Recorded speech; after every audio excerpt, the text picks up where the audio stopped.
Hey everybody, welcome back to BobkeTV and a quick preview of the Tour de France. Everything you need to know to enjoy the tour right here in the next few minutes. Just kidding. But let's start with the course of this year's Tour de France. Exceptional route, spectacular route. I've got to hand it to the tour organizers, ASO, for laying out a brilliant 3 weeks of racing. I think it's going to be very dynamic for the reasons I will explain momentarily. And it is following the worldwide evolution of the sport, which the tour has been reluctant to do, with some shorter stages that should prove to be incredibly dynamic. But let's start with the first week. Unfortunately, for a lot of teams, there's a team time trial on stage number 3. It's only 35 Ks, but some teams are going to lose huge time to Team Sky and Chris Froome. Let's be honest. I like the team time trial. It gives us a chance to see truly who the strongest teams are. And I think Sky and BMC have a big advantage on stage number 3. Sky, the team of Froome, BMC, the team of Richie Porte. We'll get to all that, the favorites, at the very end, so you're going to have to wait for the podium. But if you're on UAE, if you're Dan Martin, be very afraid. Astana, Jakob Fuglsang, be afraid. Even Bahrain of Vincenzo Nibali, an overall contender for the win, I think they're going to lose pretty big time on stage number 3. And even Movistar shouldn't lose quite as much time, but 45 seconds to a minute would not surprise me one bit. And that's already a big disadvantage when you're racing against somebody like Chris Froome. Also in the first week, a brutal stage number 9. And the first week refers to the first rest day, actually. So stage 9, the day before the first rest day, and 15 sections of cobbles from Paris-Roubaix. And a lot of riders should be very afraid. There's only 2 legitimate GC contenders that should not be terrified of the cobbled stage number 9, and that's Chris Froome and Vincenzo Nibali. When Nibali won the Tour in 2014, he tore up the cobble stage, and Chris Froome crashed before we got to the cobbles, so we really didn't get a chance to see Chris Froome on the cobbles. But Chris Froome, and we will, for this preview, suspend our judgment regarding whether or not Chris Froome should start. But I think he will do fine on stage number 9. He's got a lot of game. Tremendous agility on the bicycle, incredible descenders. It might not translate as well on the cobbles as it did to Vincenzo Nibali back in 2014, but I feel like Chris Froome will have done whatever he needs to get ready for the cobbled stage. Then you're at rest day number 1. A lot of riders in the GC will have already lost their chance to win the Tour de France and will be playing catch up for the rest of the race. The Alps. A grim procession through the Alps. 3 brutal mountain stages in a row. 10, 11, and 12. 11, maybe the hardest in the Alps, La Rosière, is going to be absolutely just murderous. And a tough climb to the finish on that stage. And the next day, of course, Alpe d'Huez, a classic alpine monstrosity finishing on the switchbacks of Alpe d'Huez. That is going to be a glorious day of racing. There's a lot of transitional stages after Alpe d'Huez for the sprinters and for breakaway artists. Don't see big differences from the Alps until we get to the Pyrenees. And the Pyrenees, all hell's going to break loose. There is a 65-kilometer stage with 3 mountain passes. 3 huge mountain passes in one day. And if you're not ready to boogie on that day, you can lose a lot of time. Also, maybe even more critical is the final time trial, day before Paris. Really tough, twisting, steep, technical roads with a very hard climb just a few kilometers before the finish. It's going to be much tougher than the time trial in Marseille the second to the last day last year, and big chunks of time. That is a sleeper stage. It's not long. It's not a long time trial. And a lot of times the GC doesn't change very much on the last time trial, but I think it's going to be very close up until that point, and that final time trial is going to make more difference than people are really predicting up until now. When we start commentating on it the morning of, and guys are losing huge chunks of time, then we will we'll realize how critical that stage could be. It could be very hot. And one thing interesting about this year's tour, it's starting a week later because of the World Soccer Cup. And a lot of riders who are in great form at the start of the tour might find themselves to be a little bit overcooked by the end. And dosing out your effort throughout the 3 weeks and all of the other characteristics required for a GC contender are going to be on full display in this year's tour. And I think whoever wins is one of the greatest cyclists ever. It's a brilliant race course. I cannot wait to get into it. I hope everybody else has tour fever. I have it 9 stages for the sprinters. They have 8 stages marked down as probably going to be a sprint.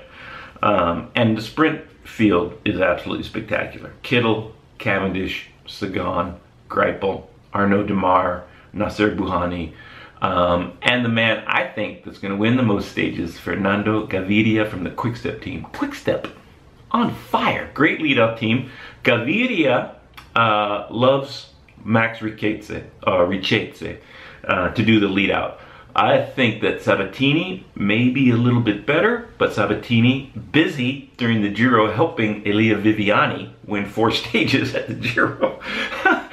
And so Richetze will be doing the lead out for Fernando Gaviria, and I think they're going to have huge success. Kittel is going to get some stages. I think Cav is going to get a stage, and Greipel. I think Andre Greipel is going to get a stage. And Peter Sagan, he's so versatile. He might not win the pure sprint stages, the 8 that the race organizers have deemed to be sprint stages, but stage 5 in the hills in Brittany is custom made for Peter Sagan. It'll be a reduced field at the finish, maybe 40, 50, 60 guys at the most, and Sagan, I think all the sprinters will be gone by then. Maybe Gaviria gets into that very select group at the end, but I think Sagan on stage 5 and 9 on the cobbles obviously has a great chance for those 2 stages that aren't sprint stages per se.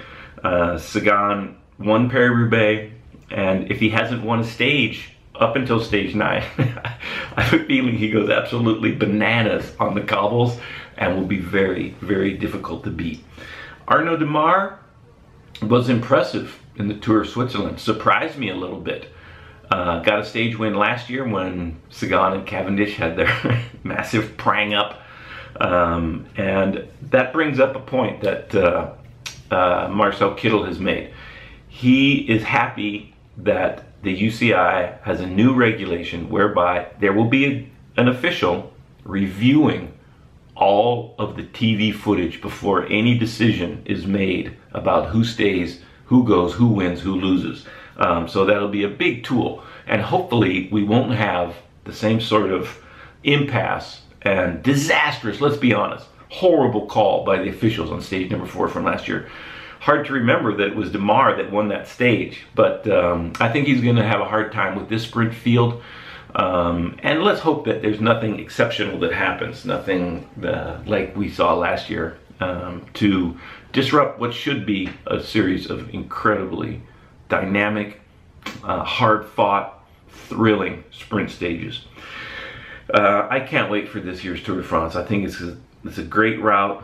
We have the very best guys in the world gunning for the win, and all their teams know what they need to do, whether or not they can do that. Chris Froome, for me, the best stage racer of the current generation. And like I said, I think for the purposes of this preview, we'll leave his standing within the sport out for the time being. I will add this though. there could be some difficult moments. We have to be honest, and I'm sure Team Sky is preparing for them, that Chris and his teammates will have to face during the tour with the fans. I hope that there's no interference, that the race goes off without any incidents. There have been some already in the past, before Froome was embroiled in any sort of anti-doping case like we see currently. But I'm hoping that the fans will let the process play itself out, and if they want to express their displeasure, they can do that from a safe distance, and that the entire peloton has a fair chance to get through the Tour de France without any incidents like that. So let me give you my top 5. That being said, I think Chris Froome is going to win. He's the best stage racer.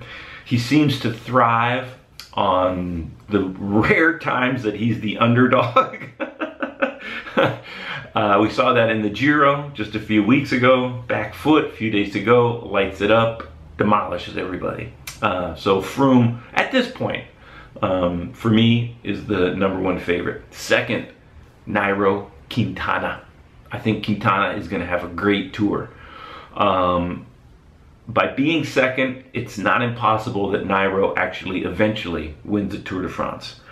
Third, Vincenzo Nibali, stage number 9, should be able to wipe out whatever deficit he has from the team time trial and come into the mountains right up there with the best and have a good chance for the podium. I'm going to go with Richie Porte, 4th place.